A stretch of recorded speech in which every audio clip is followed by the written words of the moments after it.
फेरा मैबाबू चुकवण्याची ताकद ही माझ्या साधू संतांच्या नामामध्ये आहे. अजून काय सांगावं महाराज.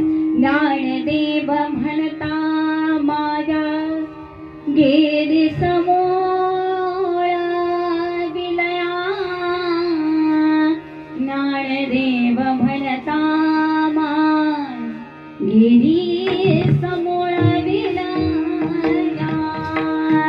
मायेचा नाश करण्याची ताकद ही नामस्मरणात आहे महाराज. म्हणून बाकी काही करू नका हो, फक्त नामस्मरणात राहा, नाम चिंतनात राहा. अहो एवढंच काय, ज्याला तुम्ही आम्ही सगळेजण घाबरतो, आम्हाला मृत्यू म्हटलं की महाराज भीती वाटते, ठीक आहे ना. अहो तुमच्या आमच्या सारखा माणूस सुद्धा मृत्यूला घाबरतो, परंतु नामात इतकी ताकद आहे. साक्षात तुकोबरायांचं नाव घेतलं तर महाराज यमाला सुद्धा भीती वाटते.